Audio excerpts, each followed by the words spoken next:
Estruturas de concreto, comportamento e projeto, a flexão composta. Nesse capítulo nós vamos fazer uma breve introdução ao assunto, descrevendo quais são as situações onde você tem a flexocompressão e flexotração.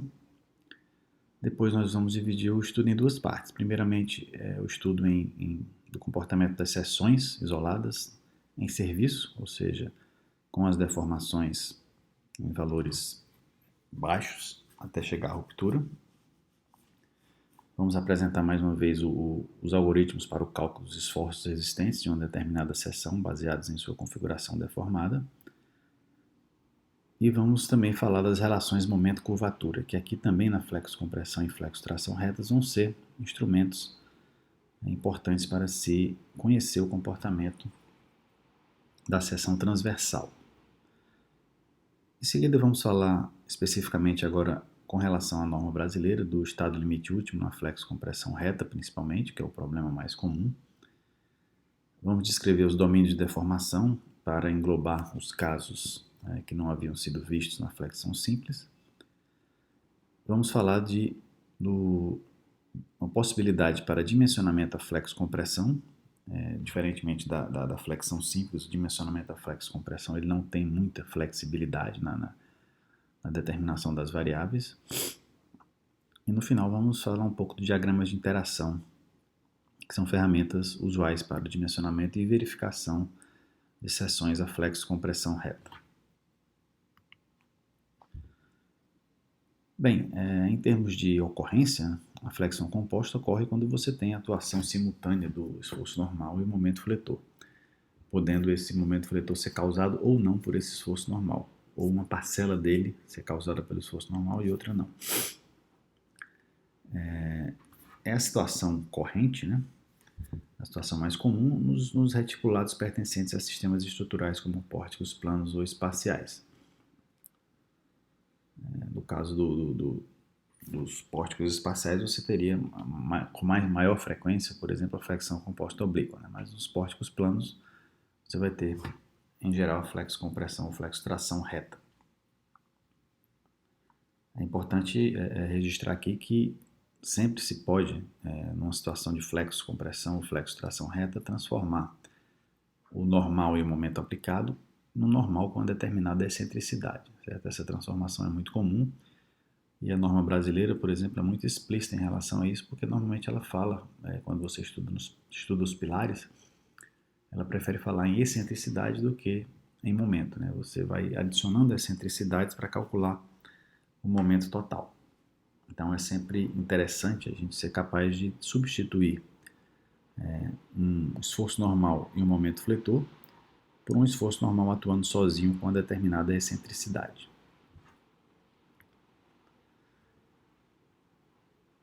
Nos casos de solicitação plana e seção simétrica em relação ao plano perpendicular, a gente tem a chamada flexão composta reta, que se divide em flexotração e flexocompressão, no caso particular, a flexão simples, com o momento fletor e o esforço normal atuando. E, em geral, nos casos de flexocompressão e flexotração, a gente considera o polo de redução de momentos como sendo o eixo da peça. Tá? O eixo geométrico da peça, mas não necessariamente seria o centro de gravidade da seção, já que eu estou falando aqui em uma seção com dois materiais. No caso mais geral, quando você tiver uma solicitação no espaço, né, você vai ter a flexão composta oblíqua, onde se consideram dois momentos fletores, segundo dois planos associados ao esforço normal. A flexão composta oblíqua ela apresenta muito maiores dificuldades de tratamento do que a flexão composta reta, já que, além de envolver mais variáveis, nem sempre você tem a linha neutra, né? Já vou antecipando aqui, a linha neutra paralela ao plano do momento resultante, né? O plano de atuação do momento resultante. Então, a flexão composta oblíqua, o tratamento dela matematicamente é muito mais complicado do que o da flexão composta reta, que por sua vez é mais complicado do que a flexão simples. Assim como na flexão simples, a gente pode lançar mão das relações momento-curvatura para se analisar o comportamento de seções isoladas. Evidentemente que esse comportamento ele tem que ser pautado por uma definição das relações tensão-deformação do aço e do concreto envolvidos. E as relações momento-curvatura sempre são construídas para seções completamente conhecidas, geometria e material. Mas aqui também elas são importantes para a gente conhecer o comportamento das seções isoladas. No caso dos pilares, que a gente vai ver posteriormente, as relações momento-curvatura também são muito importantes para a gente definir estabilidade de pilares. Né? A norma brasileira é muito explícita em relação a isso, que você deve usar para determinadas situações de esbelteio de pilar, você deve usar uma ferramenta que se baseie nas relações momento-curvatura da coluna. Mas isso aí a gente vai ver depois no capítulo de estabilidade. No estado limite último, a norma brasileira, a NBR 6118, ela trata a flexo-compressão e a flexo-tração, estendendo os domínios de deformação para considerar a possibilidade de seções que estão inteiramente comprimidas ou tracionadas, ou seja, seções em que a linha neutra está fora da seção. Certo? No caso da flexo-tração, nós não vamos tratar muito aqui porque, em termos de dimensionamento, normalmente você, um tirante, por exemplo, de concreto, você despreza o concreto totalmente para fazer o dimensionamento. Já para você analisar em serviço, a grande questão passa a ser a fissuração do concreto. Já na flexo-compressão é o domínio de excelência dos pilares. Então tem muito mais aplicabilidade, muito mais importante do que a flexo-tração. Então por isso nesse capítulo a gente vai se concentrar mais na flexo-compressão. Voltamos à questão da configuração deformada de uma seção. Né? Estamos aqui considerando a hipótese de seções planas permanecem planas após a deformação. Isso já foi visto na flexão simples. Então, no caso geral, são necessárias duas variáveis para descrever a configuração deformada, ou seja, a distribuição de deformações axiais ao longo da altura da seção.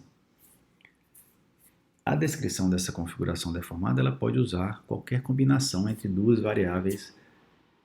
Por exemplo, o ε0, que é o que a gente tem chamado de deformação axial no eixo, o kappa, que é a curvatura, o εcs, deformação da fibra superior do concreto, a fibra mais comprimida.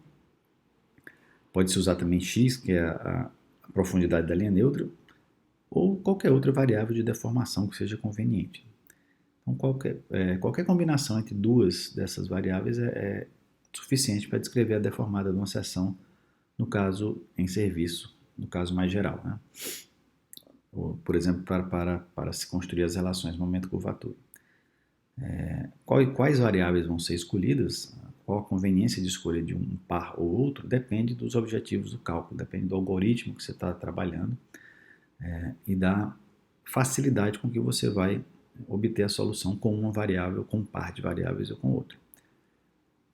Quando nós trabalhamos com elementos finitos, usualmente se trabalha com essas duas primeiras aí, né? A deformação axial, ou seja, a deformação no eixo da peça, e a curvatura. Né? São as variáveis que são usadas para a descrição da deformada quando se está trabalhando com elementos finitos. Aí já em cada seção, né, de cada ponto de integração, a gente trabalha com essas duas variáveis.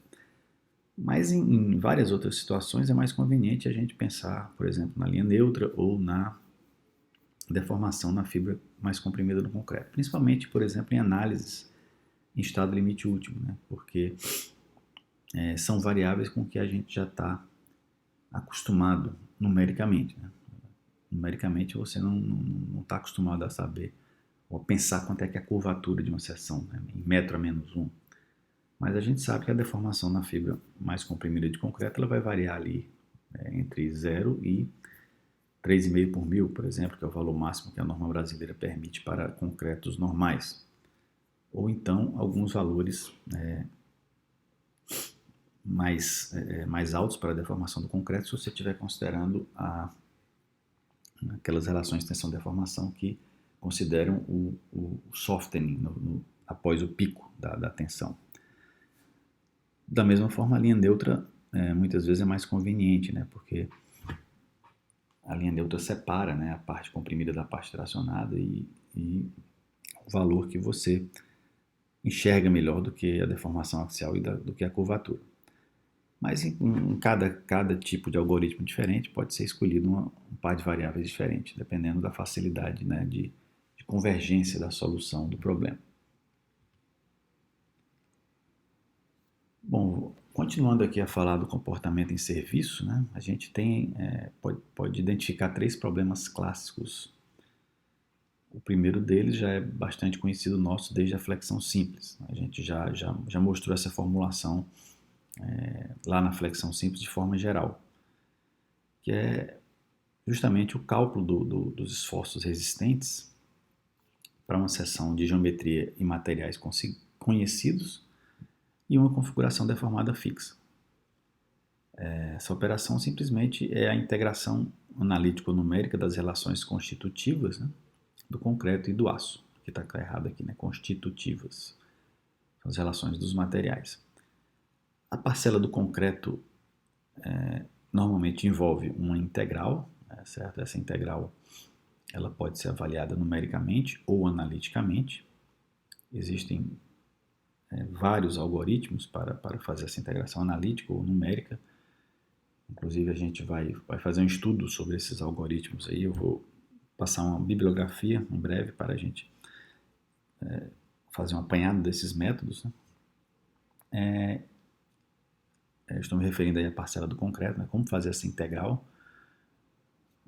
E a parcela do aço, como o aço tem dimensões, considera-se que o aço tem dimensões pequenas em relação à dimensão da seção transversal, a gente considera ele como concentrado ali num ponto e não precisa fazer nenhuma integral para obter o normal resistente relativo ao aço e o momento resistente relativo ao aço. Certo? A questão mais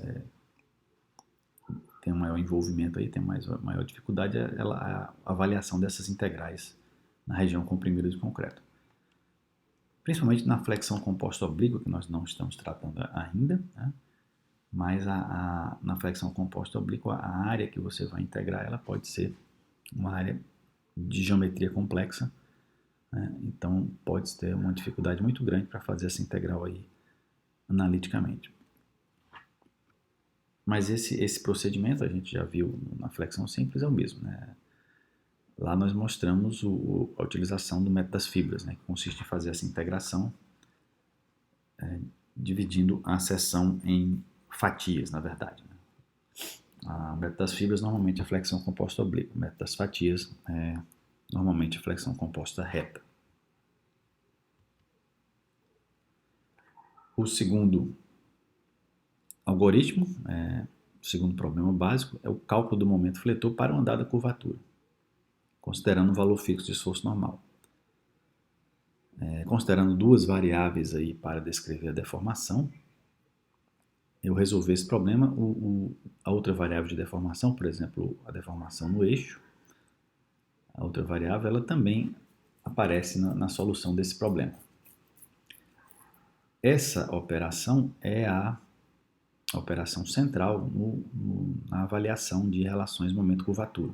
Eu vou obtendo, você vai variando a curvatura e procurando o momento fletor que corresponde àquele valor fixo do esforço normal. Na flexão simples, a gente fazia essa mesma coisa, considerando o esforço normal zero nas relações momento-curvatura, certo? Então, qual é o procedimento aí? É o equilíbrio da força normal resistente com a força normal atuante, né? Que a gente vai considerar fixa, né? Estou construindo uma relação momento-curvatura para um determinado valor de esforço normal. Eu tenho, então, essa equação não linear, ou seja, o F de ε0, que é o esforço resistente para o ε0, para aquela curvatura que eu estou escolhendo, né? Eu vou pegando valores discretos da curvatura, aumentando esses valores e resolvendo essa equação, menos o normal solicitante, que é fixo, igual a zero. Então, isso aí é uma equação que só depende da variável ε0, uma vez que eu estou fixando a curvatura. E resolvendo essa equação para o ε0, você tem um valor ε0 asterisco, que é equilíbrio, e com esse ε0 asterisco, k asterisco que já estava fixo, você calcula o momento resistente, certo? Então, após essa operação, você tem um par, momento resistente, curvatura, e você pode marcar lá no seu gráfico o momento curvatura. Depois aumenta a curvatura e repete o processo até que você consiga descrever a relação MK por vários pontos. Esse procedimento é um pouco mais difícil, né, de numericamente se trabalhar do que o procedimento na flexão simples, porque na flexão simples a gente tinha uma variável muito evidente, né, que ficava com o limite superior e inferior. A gente sabia que, como o esforço normal é nulo, a minha linha neutra ela tem que estar dentro da seção. Então você tem os bounds aí dessa variável. Né? No caso da flexo-compressão reta, você não tem mais nenhuma variável que você possa fixar com facilidade os seus limites máximo e mínimo, e que você possa ter certeza que a raiz da equação que você está resolvendo está lá. Certo? Mas, ainda assim, né, você pode resolver isso aí numericamente, usando alguns métodos, como a gente vai ver daqui a pouco.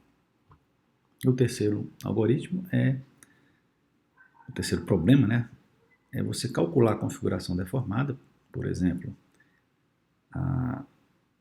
o ε0, deformação no eixo e a curvatura, para uma seção conhecida submetida a um determinado par de esforços solicitantes. É um problema de equilíbrio clássico, né? E você tem duas equações e duas incógnitas, ou seja, normal resistente igual a n, momento resistente igual a n. São duas equações, como os momentos resistentes e o normal resistente dependem das duas variáveis de deformação, você tem duas equações com duas incógnitas. Né? Esse tipo de problema de equilíbrio, no caso, como tem duas variáveis, é mais conveniente você trabalhar com um método de solução de sistemas não lineares, como, por exemplo, o método de Newton-Raphson para duas variáveis. Eventualmente, isso aí é o processo que é usado, por exemplo, numa análise por elementos finitos. Só que numa análise por elementos finitos, você faz isso para uma estrutura como um todo, né? E você acaba garantindo o equilíbrio das seções somente em alguns pontos. Mas a gente vai falar ainda em solução por elementos finitos mais adiante no curso. Uma característica da flexão composta reta por ser, por exemplo, um problema mais afeito aos pilares, é que as distribuições de armadura são, em geral, uniformes. Então a gente vai considerar N camadas de armadura e a posição Y de cada armadura é conhecida, de cada camada. Certo? Para o cálculo dos esforços resistentes, você pode usar o algoritmo de integração analítica e numérica. No caso da integração numérica, nós já vimos, por exemplo, o método das fatias, no capítulo de flexão simples. Em relação à integração analítica, era muito comum, né, fazer esse tipo de integração analítica, principalmente com as equações da norma brasileira antiga, que ainda está presente lá, né, o parábola retângulo para os concretos de resistência normal. Por quê? Porque a integração, né, de funções polinomiais em domínios, por exemplo, retangulares é relativamente simples. Então, você pegar o livro do Fusco da década de 80, já tinha coeficientes ou tabelas com os valores dessas integrações analíticas. Para relações de tensão-deformação mais sofisticadas, né, como, por exemplo, o CEB, ou que você tem funções que não são mais funções polinomiais, a própria norma brasileira, depois do UFCK maior do que 50, a relação tensão-deformação não é mais uma relação puramente polinomial. Essas integrações analíticas passaram a ficar mais complicadas.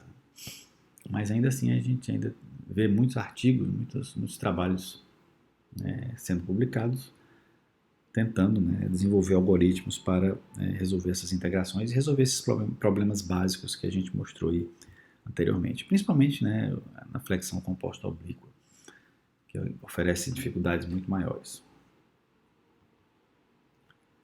Esse slide ele é o mesmo que foi apresentado lá na flexão simples, né? E ele representa o cálculo dos esforços resistentes de uma seção transversal conhecida, com a largura variável, né, e uma discretização em termos de fibras. Certo? Então, essa fase inicial aqui é toda a integração da parcela do concreto e depois a operação feita para as armaduras. Né?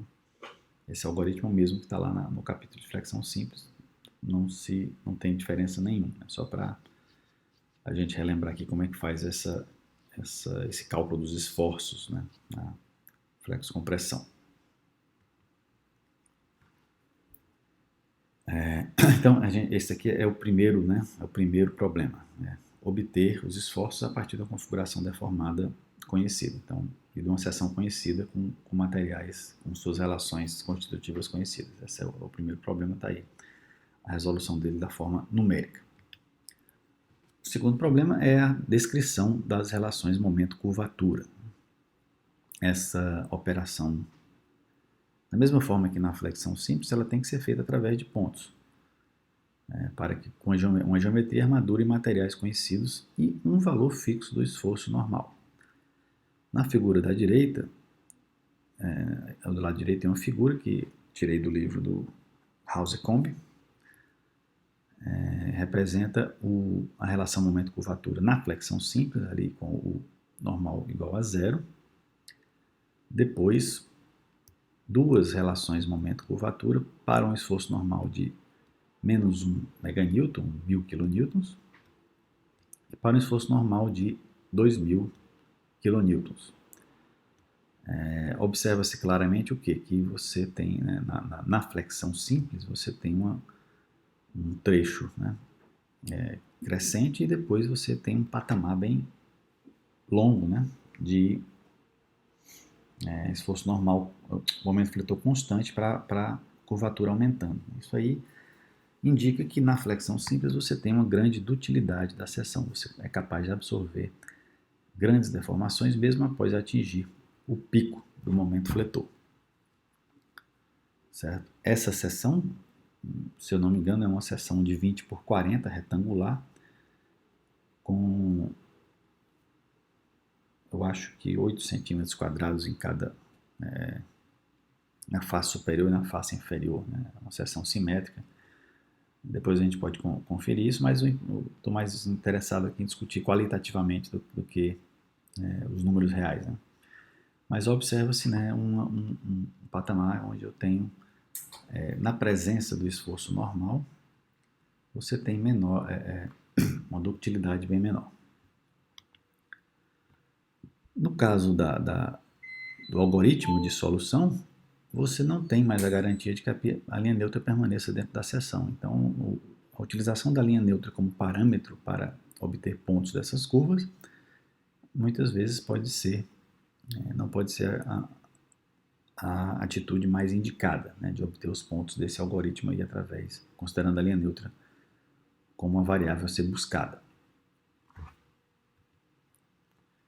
Outra questão importante na flexão composta reta é que a altura total da seção passa a colaborar. Nos casos de flexocompressão, quando você tiver a linha neutra fora da seção. Então, a tua linha neutra ela pode ser maior do que a altura da seção. O x pode ser maior do que h. Se você considerar o x contando lá de cima, né, até embaixo. A flexocompressão reta usualmente envolve o caso mais geral de seções transversais, né, com várias camadas de armadura, e no caso dos pilares, em geral, essa armadura vai ser simétrica. E a presença do esforço normal, como a gente já começou a discutir no slide passado, ela altera o aspecto das relações momento-curvatura de uma seção.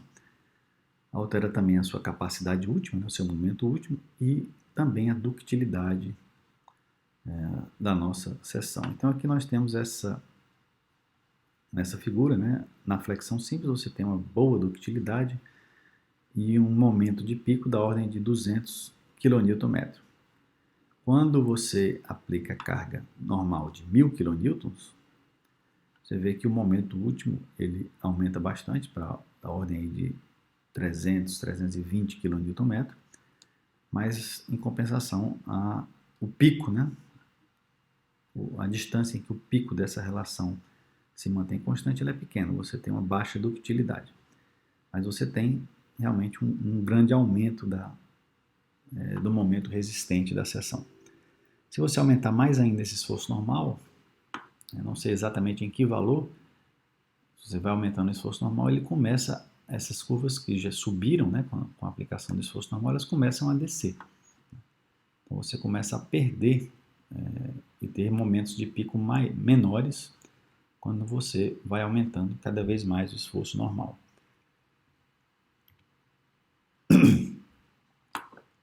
Então, em relação à flexão simples, você observa-se um aumento de rigidez e resistência da seção quando se considera a aplicação de esforço normal de valor moderado. É o que está acontecendo aqui, né? Você começa a aplicar um esforço normal, essas curvas vão subindo, apesar da ductilidade diminuindo, né?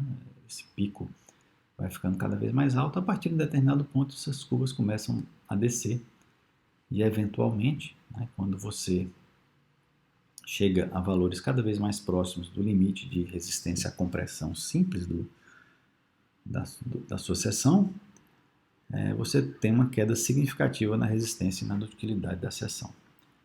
Ou seja, quando esse normal referente à relação momento-curvatura ele atinge valores mais elevados, essas relações momento-curvatura elas ficam bem pequenininhas aqui, ficam bem baixas. Você praticamente não tem ductilidade e praticamente os momentos resistentes são bem inferiores ao caso da flexão simples. Recapitulando, com o normal zero você tem essa curva. Se você começa a aumentar o esforço normal suavemente, você vai aumentando, né, o momento resistente, você vai subindo essa curva, aumenta a rigidez, aumenta a resistência, mas perde a ductilidade. Chega num determinado ponto de pico, você começa a ter mais uma vez a redução do momento, essas curvas, né, o esforço normal aumentando, essas curvas vão descendo, até que no final, quando o esforço normal for realmente bastante elevado, você tem uma curva bem baixinha aqui, né? Esse aumento, né, da capacidade resistente em relação à flexão simples para baixos valores do esforço normal, ele é um princípio usado no concreto protendido, né? Você aumenta a resistência, você melhora o comportamento da sua peça ao aplicar esforços normais, né? Ou uma pré-compressão na seção. Certo? Então a gente tem, à medida que você vai variando o esforço normal, você tem esse padrão de comportamento, né? Normal igual a zero, depois vai subindo, as curvas vão subindo, à medida que você aumenta o normal, chega um valor lá de pico e elas começam a descer e ficam aí abaixo da curva relativa à flexão simples. No caso dos pilares, né, essas relações momento-curvatura elas vão ser muito importantes para a gente detectar pontos de estabilidade. Tá? Mas isso aí é um tópico só para o próximo capítulo de estabilidade. Bom, acho que eu já falei isso, né? Nas proximidades da carga máxima de compressão uniforme, a seção atinge a resistência máxima, com deformação igual à deformação de pico. Enquanto nas proximidades da flexão simples, ou seja, né, nessa relação momento-curvatura, a deformação máxima do concreto chega a valores pós-pico. Ou seja, se você checar o que acontece com a deformação máxima do concreto com valores altos de esforço normal, você vê que a seção ela rompe com deformações máximas do concreto em torno ali da deformação de pico, né, que na norma brasileira a gente considera em torno de 2 por mil. Na flexão simples, como você tem ali só uma parte da seção comprimida, certo? A evolução da deformação permite que você atinja deformações na fibra mais comprimidas acima da deformação de pico, né? Acima do 2 por mil, chegando aí a deformações maiores e ativando aquela região onde você tem o softening do concreto. Né? Mas por quê? Porque na flexão simples você tem o espaço, né, para redistribuir essas tensões. Quando você tem esforço normal atuando, essa redistribuição não é mais possível. Ok? Então, concluindo esse tópico, as relações momento-curvatura na flexo-compressão reta, elas continuam sendo ferramentas muito importantes para análise, né, do comportamento de seções isoladas, certo? É importante também a gente dizer que, como eu estou tratando aí do comportamento da seção ao longo de todo a sua faixa de solicitação, é sempre interessante você considerar toda a resistência do concreto à tração, né? Inclusive o fenômeno aí do tension stiffening, o enrijecimento das armaduras, né, entre as fissuras, devido ao concreto entre as fissuras, e usar relações de tensão-deformação realistas. Né? Aí não se usa, nessa obtenção de relações de momento-curvatura, não se usam coeficientes de segurança. Bom, a gente pode, então, falar agora um pouco do estado limite último na flexo-compressão reta. Estamos chegando aqui a 30 minutos, eu vou somente descrever aí a nova, né, os domínios adicionais que a norma prescreve para considerar flexo-compressão e flexo-tração. Nós já vimos no capítulo de flexão simples os domínios 2, 3 e 4, que são aqueles domínios de deformação que atingem, né, que envolvem a flexão simples. Lembrando que aqueles domínios também aparecem na flexo-compressão reta, na flexo-tração. Mas a norma resolve o problema com os domínios 1, que são as configurações deformadas em que a seção está completamente tracionada, e o domínio 5, que são as configurações deformadas em que a seção está totalmente comprimida. Esse domínio 5 vai ser o mais importante para a gente aqui em termos de dimensionamento, e ele engloba essas situações de flexo-compressão com pequena excentricidade, em que a seção está toda comprimida e a linha neutra se encontra fora da seção. Este domínio 5, em particular, ele se inicia após o final do domínio 4. Lembrando que o final do domínio 4 você já tem a seção toda comprimida, a deformação máxima do concreto é a deformação limite lá na fibra superior e a deformação na armadura é nula.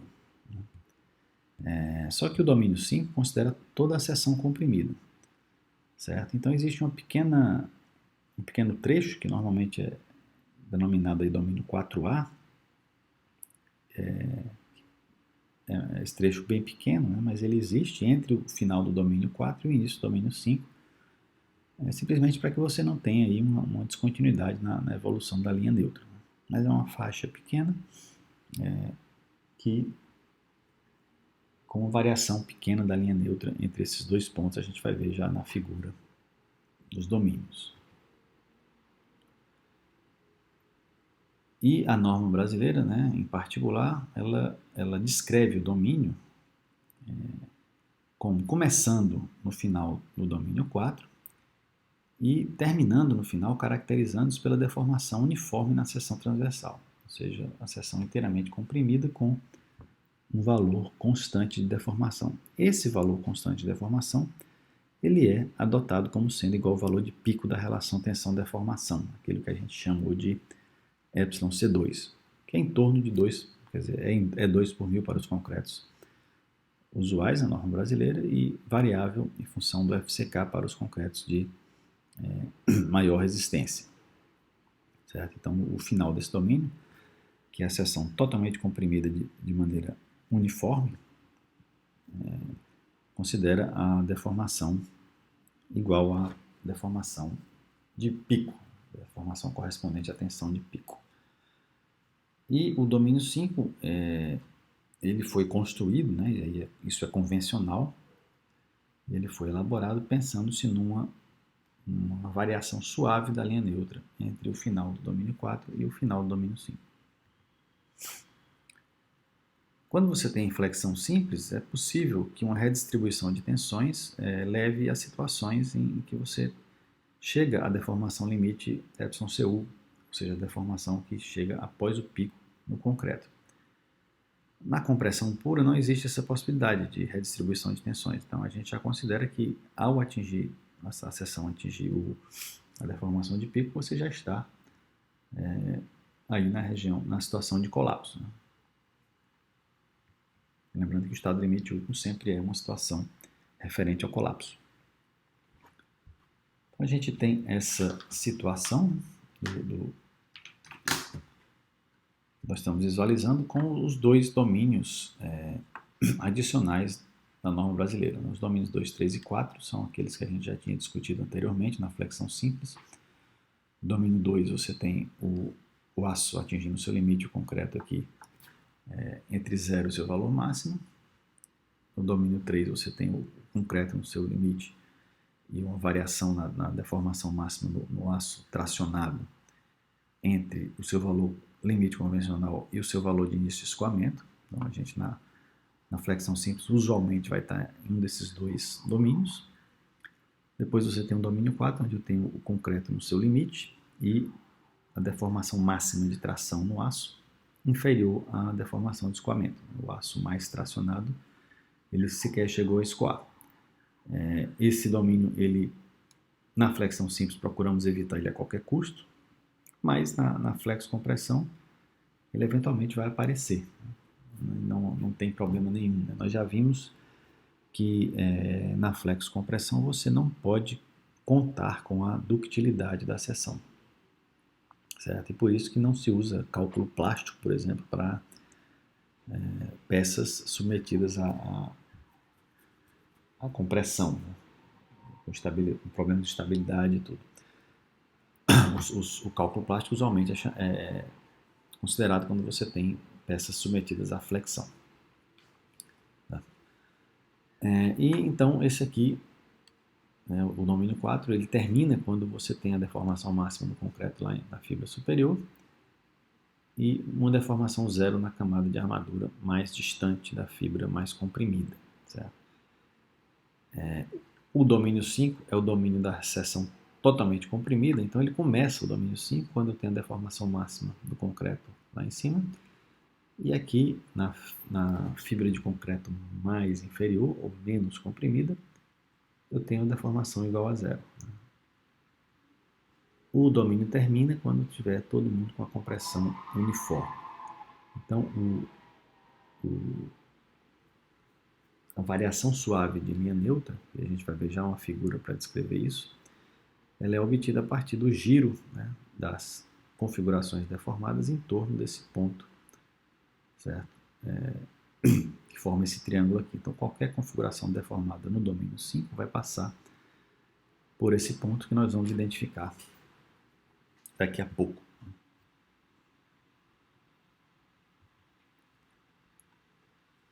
Então, essas aí são, né, esse domínio 5 aqui não deu para descrever bem por causa das cores aí, então a gente vai, no próximo slide, isolar, né? Esqueci de falar aqui também do domínio 4A, que é justamente essa região que está aqui em branco, né? Então eu tenho as configurações deformadas que caírem, né, nessa região são consideradas no domínio 4A, mas é uma faixa muito pequena, muitas vezes você nem considera um salto do domínio 4 para o domínio 5 direto. Então está aqui, né, o ponto, a seção inicial, a configuração deformada inicial do domínio 5 é essa, né, com εCu na fibra mais comprimida e 0 na fibra menos comprimida, e isso vai variando até que você tem toda a seção com εC2 no final do domínio. Então, uma configuração deformada típica do domínio 5 vai ser essa aqui em linha cheia, em linha mais grossa, que necessariamente vai passar pelo ponto C. Ao passar pelo ponto C, na fibra superior eu vou ter uma deformação entre εC2 e εCu, E na fibra inferior eu vou ter uma deformação entre 0 e εc2. Certo? Essa configuração deformada, se a gente estender até interceptar aqui o eixo vertical, a gente consegue identificar quem que é a linha neutra. Né? Que no domínio 5 a linha neutra sempre é maior do que a altura da seção. Se a altura da seção é h, o x vai ser maior do que o h. E no limite, né, no último ponto da linha neutra, na última configuração deformada desse domínio, você tem a linha neutra, um valor teoricamente aí infinito. Certo? Então, o que caracteriza o domínio 5 é o giro em torno desse ponto C, de tal forma que nessa fibra, né, que está uma distância que eu chamei de HC, vamos já determinar essa altura lá no próximo slide, essa altura HC, vamos determinar justamente a distância entre a fibra mais comprimida e a linha onde a deformação nesse domínio é fixa igual a εc2. Então, chamando a deformação na fibra mais comprimida de εcs e a deformação da fibra menos comprimida de εci, a gente pode traçar, determinar algumas equações de compatibilidade nesse domínio. Uma coisa interessante de observar é que se você fizer a análise, né, da expressão do concreto, né, da relação de tensão-deformação do concreto da norma brasileira mais atualizada, para os concretos acima de 50 MPa, essa distância entre esse εc2 e o εcu, ela vai diminuindo gradativamente. Até que no FCK, na máxima ali de 90 MPa, essa faixa é muito pequena. Certo? Então, o que acontece? Que os concretos de alta resistência, o domínio 5 ele é extremamente curto, né? Certo? Porque a distância entre o εc2 e o εcu é muito pequena. Bom, então, com referência a essa figura, né, nós vamos precisar fazer uma análise dela no próximo slide. Certo? Então, como eu tenho o giro, né, a charneira ali do domínio 5 é o ponto C, eu posso construir essas relações geométricas. Né? O HC está para εc2, HC está para essa base, né, εcu menos εc2, esse triângulo aqui, né? Assim como o H menos HC, que é esse outro triângulo aqui, né, H menos HC, está para o εc2. Então, a partir dessa relação, eu consigo determinar onde é que está esse ponto HC. Para os concretos de resistência normal, isso aqui dá 3H sobre 7. Essa relação aqui é 3 sobre 7. Para os concretos de resistência mais alta, você tem que fazer essa continha. Né?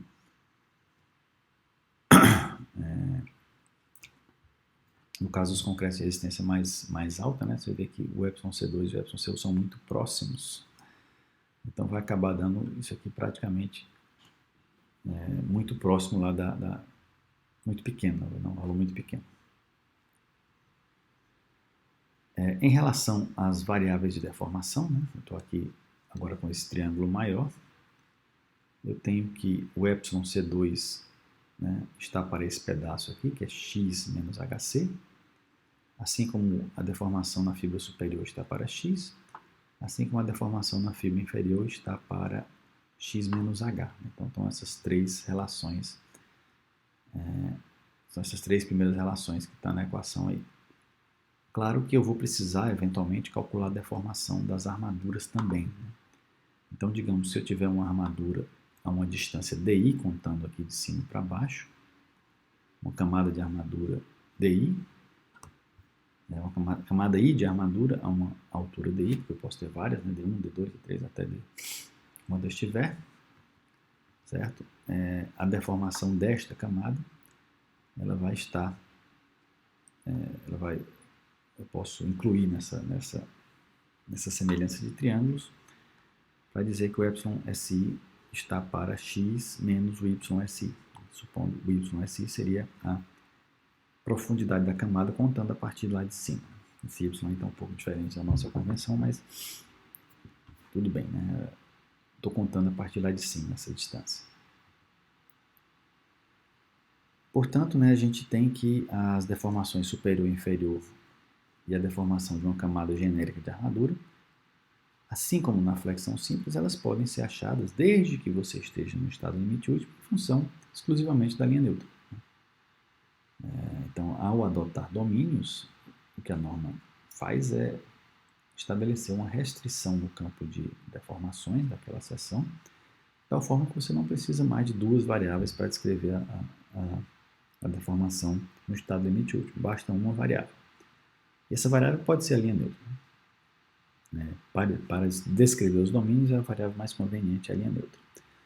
Então, eu posso, como o εc2 é uma variável, um valor conhecido, né, só depende da resistência do concreto, eu posso dizer, estabelecer como é que varia a deformação da fibra superior e da fibra inferior, bem como a deformação de uma camada genérica da armadura, dependendo somente da linha neutra, do X. Você pode fazer um gráfico, nesses gráficos como é que eles funcionam. Por exemplo, o εcs ele começa ali com 3,5 por mil e vai se aproximando do 3,5 por mil não, ele começa com o εc2, Cu, a última deformação, no caso dos concretos normais é 3,5 por mil, e ele vai convergindo para o εc2. O εc inferior ele começa com 0, certo? No início do domínio 5, e vai convergindo para esse εc2. E a armadura na camada I, a deformação dela também começa com um determinado valor entre esses dois, né, lógico, e vai convergindo no limite para o εc2. Você pode verificar matematicamente que essa convergência acontece. Né? A dependência em x, nesse caso, agora é uma dependência não linear. Os gráficos vão assintoticamente chegando todas as deformações da seção convergindo para o εc2, que seria a deformação existente numa compressão uniforme. Então, o nosso próximo tópico, a gente já viu o primeiro problema, que é a obtenção dos esforços resistentes. O segundo problema, que é momento curvatura, tudo isso em serviço. E o terceiro problema, que é o problema de equilíbrio. Agora nós estamos falando em estado limite último, ou seja, nas situações de ruptura, em que o principal problema é o problema do dimensionamento. Eu vou continuar no próximo vídeo.